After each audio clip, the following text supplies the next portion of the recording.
ज्ञान वाणी का नव उपहार, पहुंची शिक्षा के द्वार, पढ़े लिखे और बने कुशल, ज्ञान वाणी का उद्देश्य सफल। ज्ञान वाणी।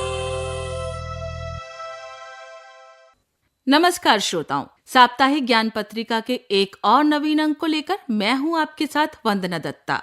आइए जानते हैं क्या कुछ खास है साप्ताहिक ज्ञान पत्रिका के आज के इस अंक में। स्टूडेंट स्पार्क सेगमेंट के अंतर्गत आप सुनेंगे इग्नू से शिक्षा प्राप्त कर रहे विद्यार्थियों से बातचीत कि वो क्या सोचते हैं इग्नू की शिक्षा व्यवस्था के बारे में। आपका परिचय करवाएंगे इग्नू के उन विद्यार्थियों से जिन्होंने इग्नू से शिक्षा प्राप्त करके हासिल की कुछ खास उपलब्धियां, यानी वो बने हमारे अद्वितीय विद्यार्थी। ओपन माइक सेगमेंट में आपको देंगे विश्वविद्यालय से जुड़ी कुछ जानकारियां, तो वहीं विद्यार्थियों का मनोबल बढ़ाने के लिए होंगी कुछ मोटिवेशनल बातें। साथ ही आपको देंगे इग्नू से जुड़ी कुछ खास जानकारियां।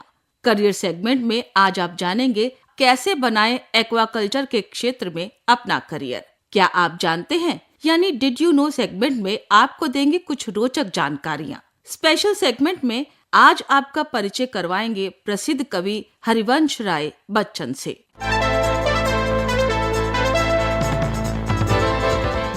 श्रोताओं, कार्यक्रम की शुरुआत करते हैं स्टूडेंट स्पार्क सेगमेंट से। हमने बात की इग्नू के विद्यार्थी नारायणा से, जो इग्नू से MBA कर रहे हैं। इस दौरान इग्नू के साथ कैसा रहा उनका अनुभव, उन्होंने साझा किया। आइए सुनते हैं। My name is Narayana and I wanted to share my experience with MBA in Human Resource Management program at IGNOU. Even though it's a distance learning course, IGNOU has done an excellent job in conducting online sessions, classes and physical sessions, which have been incredibly helpful for working professional like me. The flexibility the university offers makes it possible to balance both work and studies effectively. The study materials are comprehensive, well researched and updated with real world relevances which make the learning experience both practical and insightful.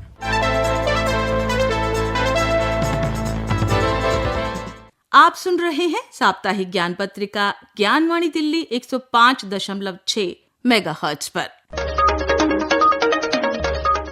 Indira Gandhi national open university यानी इग्नू ने दिसंबर 2025 सत्र की term and examination का schedule जारी कर दिया है। परीक्षाएं 1 दिसंबर 2025 से शुरू होकर 14 जनवरी 2026 तक चलेंगी। ये परीक्षाएं 2 पालियों मॉर्निंग और इवनिंग में आयोजित की जाएंगी। इस बार परीक्षाएं पेन एंड पेपर और कंप्यूटर बेस्ड टेस्ट यानी CBT दोनों ही मोड में आयोजित की जाएंगी। जिन छात्रों ने दिसंबर 2025 सत्र की टर्म एंड एग्जामिनेशन के लिए परीक्षा फॉर्म भरा है, वो अपना एडमिट कार्ड डाउनलोड करके परीक्षा केंद्र पर उपस्थित होकर परीक्षाएं दे सकते हैं। हॉल टिकट डाउनलोड करने के लिए इग्नू की आधिकारिक वेबसाइट विजिट कर सकते हैं। वेबसाइट है www.ignu.ac.in।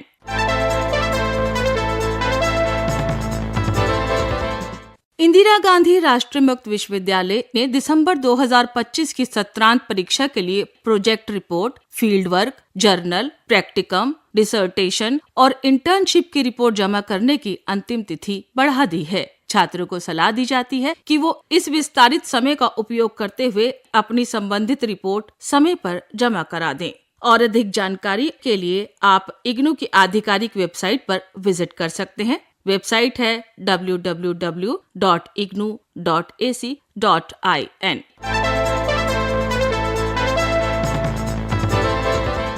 आप सुन रहे हैं साप्ताहिक ज्ञान पत्रिका ज्ञानवाणी दिल्ली 105.6 मेगाहर्ट्ज पर। अब बात करते हैं हमारे अद्वितीय विद्यार्थी सेगमेंट की।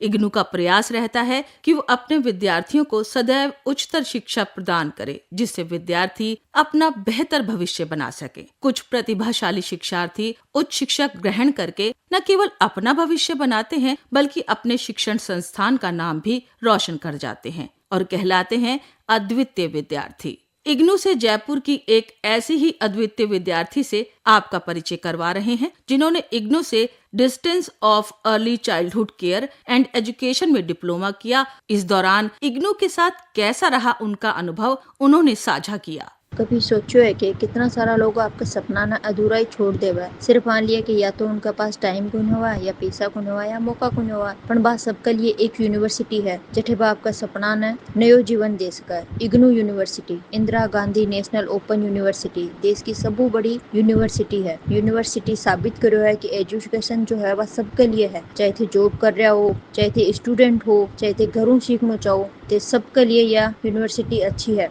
मैं 8वीं diploma in early childhood care and education कर रही हूँ, ताकि मैं नए भविष्य न मजबूत बना सकूं।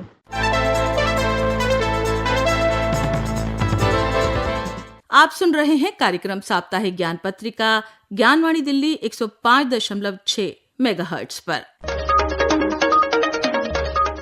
करियर सेगमेंट में आइए आज जानते हैं कि कैसे एक्वाकल्चर की फील्ड में आप अपना करियर बना सकते हैं। एक्वाकल्चर को जलीय कृषि भी कहा जाता है, जिसमें नियंत्रित वातावरण में मछली, झींगा, सी फूड और अन्य जलीय जीवों को पालना और उनकी खेती करना शामिल है। योग्यता की बात करें तो 12वीं में उत्तीर्ण होना जरूरी है, खासकर विज्ञान विषय और जीव विज्ञान होना अनिवार्य है। इस क्षेत्र में आप स्नातक से लेकर उच्चतर शिक्षा तक भी प्राप्त कर सकते हैं। स्नातक यूजी कोर्स की बात करें तो बैचलर ऑफ फिशरीज साइंस या बीएससी इन एक्वाकल्चर में आप 3 से 4 साल तक का स्नातक का कोर्स कर सकते हैं। स्नातकोत्तर की बात करें तो पीजी कोर्स, एमएफएससी या एमएससी एक्वाकल्चर, मरीन बायोलॉजी में भी आप अपना करियर बना सकते हैं। डिप्लोमा और सर्टिफिकेट भी इस कोर्स में उपलब्ध है। अब इस क्षेत्र में अगर हम नौकरी की संभावनाओं की बात करें तो आप आईसीएआर जैसे सीएमएफआरआई, सीआईएफआरआई या मत्स्य विभाग में ऑफिसर, इंस्पेक्टर या रिसर्च असिस्टेंट के रूप में कार्य कर सकते हैं। एक्वाकल्चर फार्म, मछली बीज उत्पादन, मछली प्रसंस्करण और पैकेजिंग कंपनियां, समुद्री खाद्य निर्यात कंपनियां और कंसल्टेंसी का क्षेत्र भी आपको जॉब देता है। आप aquaculture consultant, farm manager, associate scientist या खुद का व्यवसाय भी शुरू कर सकते हैं। तो ये थी जानकारी कि कैसे आप एक्वाकल्चर के क्षेत्र में अपना करियर बना सकते हैं। आप सुन रहे हैं कार्यक्रम साप्ताहिक ज्ञान पत्रिका ज्ञानवाणी दिल्ली 105.6 मेगाहर्ट्ज पर। इग्नू अपने विद्यार्थियों को ऑनलाइन और ऑफलाइन दोनों ही प्रकार का पाठ्यक्रम उपलब्ध करवाता है। इग्नू की शिक्षा की बात करें तो यहाँ की शिक्षा व्यवस्था बेहद सरल और लचीली है, जो विद्यार्थियों को पढ़ाई के साथ साथ अपना जीवन समायोजित करने का भी अवसर देती है। कार्यक्रम के ओपन माइक सेगमेंट में इस विषय पर और अधिक जानकारी दे रहे हैं अंगुल से senior regional director Abhilash Naik. आइए सुनते हैं। IGNOU Regional Center Angul is a newly established regional center established in 2022 with an aim to facilitate the educational empowerment. The regional center works with a network of 21 learner support centers, including 1 learner support center in the regional center. The regional center, with a bouquet of 231 programs and a large pool of 450 academic counselors, the regional center is committed to providing quality learner support services to the learners. In the last 1 year, the regional center has taken up significant measures to consolidate all the academic support activities within the region.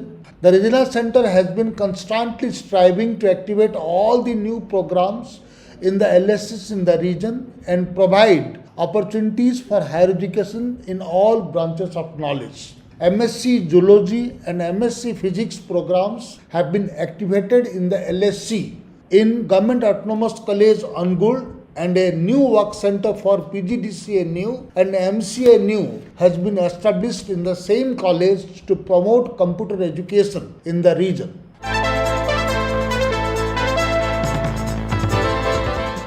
आप सुन रहे हैं कार्यक्रम साप्ताहिक ज्ञान पत्रिका Gyanvani Delhi 105.6 megahertz पर। Special segment में आइए आज आपका परिचय करवाते हैं प्रसिद्ध कवि हरिवंश राय बच्चन से।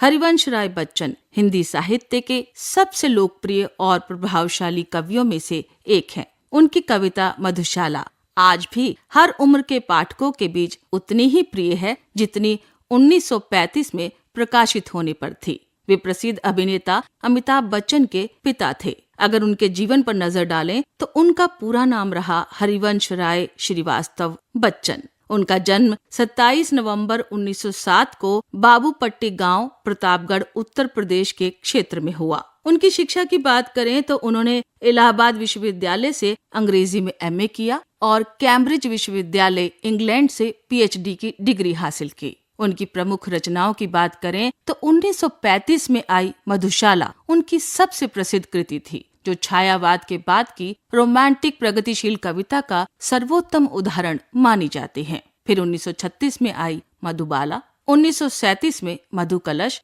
तो 1938 में आई निशा निमंत्रण। उनकी आत्मकथा भी चर्चित रही, जो 4 खंड में है। क्या भूलूं क्या याद करूं, नीड़ का निर्माण, फिर बसेरे से दूर, 10 द्वार से सोपान तक। ये कृतियां हिंदी की सर्वश्रेष्ठ आत्मकथाओं में गिनी जाती हैं। अब बात करते हैं उनके पुरस्कार और सम्मान की। तो 1968 में उन्हें मिला पद्म भूषण। 1976 में उन्हें साहित्य अकादमी के द्वारा उनकी आत्मकथा के लिए साहित्य अकादमी पुरस्कार दिया गया। उन्हें सोवियत लैंड नेहरू पुरस्कार से भी नवाजा गया। यश भारती सम्मान उन्हें उत्तर प्रदेश सरकार से मिला, तो वहीं इलाहाबाद विश्वविद्यालय ने उन्हें डीलिट की मानद उपाधि दी। वे पहले ऐसे हिंदी कवि थे जिन्होंने अंग्रेजी में PhD की और फिर हिंदी में इतनी लोकप्रिय कविता लिखी। उनकी मधुशाला को 11 भाषाओं में अनुवाद किया गया। आज भी इसके रिकॉर्डिंग और पाठ सर्वाधिक बिकते हैं। तो स्पेशल सेगमेंट में आज हमने आपका परिचय करवाया प्रसिद्ध कवि हरिवंश राय बच्चन से।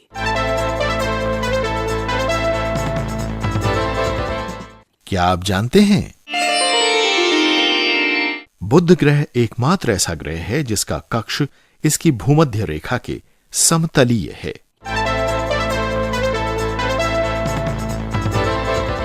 आप सुन रहे हैं कार्यक्रम साप्ताहिक ज्ञान पत्रिका ज्ञानवाणी दिल्ली 105.6 मेगाहर्ट्ज पर।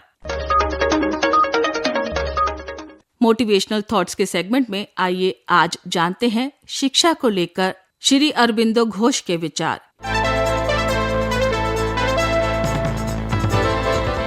शिक्षा जीवन भर चलने वाली प्रक्रिया है। वो कहते हैं, शिक्षा स्कूल में समाप्त नहीं होती, वो जीवन पर्यंत चलने वाली एक प्रक्रिया है। तो ये थे शिक्षा को लेकर श्री अरबिंदो घोष के विचार।